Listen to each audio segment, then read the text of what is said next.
Romy vient de gagner Secret Story, donc elle a remporté la cagnotte de 100 000 euros. Bon, rassurez-vous, je vais pas vous parler de Secret Story parce que j'ai pas regardé, j'y connais rien.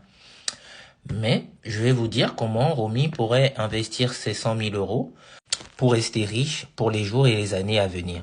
Alors, faudrait bien garder en tête que c'est ce que moi j'aurais fait. Ce n'est pas une vérité générale, mais voilà. Alors moi personnellement, je serais allé sur un CDI pour pouvoir mettre le moins d'apport possible. Mais elle, ce n'est pas son cas parce que je suppose que au vu de sa nouvelle notoriété, elle pourra pas aller chercher un CDI lambda.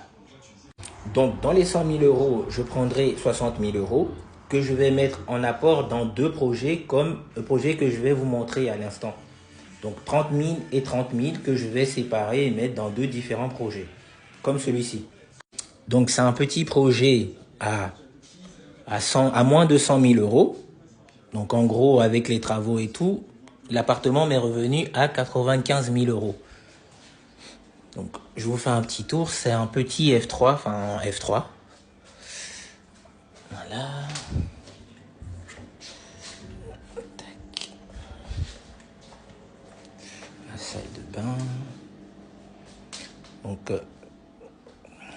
voilà. Donc un logement comme celui-ci, je l'exploite en location courte durée. Donc moi en CDI, j'aurais mis le moins d'apport possible pour aller chercher donc plus de projets comme celui-ci.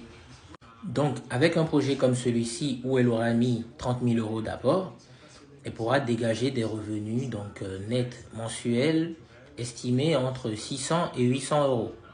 Donc, elle aura tout délégué et voilà ce qu'elle pourrait obtenir. Alors ces chiffres, je ne les sors pas de mon durag, c'est approximativement ce que moi je peux gagner. Donc je vous montre un peu ce que j'ai gagné donc ces derniers jours, sachant que moi j'ai mis beaucoup moins d'apport. Ensuite, elle peut mettre 30 000 euros en bourse. Donc elle va l'investir progressivement, donc petit à petit. Elle va mettre un peu tous les mois pour les prochaines années à venir, donc sur des ETF et aller chercher du 8, 10, voire 15% à l'année.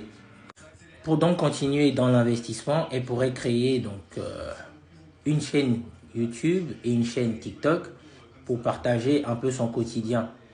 L'avantage avec les plateformes, c'est que du coup, elle va pouvoir monétiser ses pages, donc grâce à la publicité.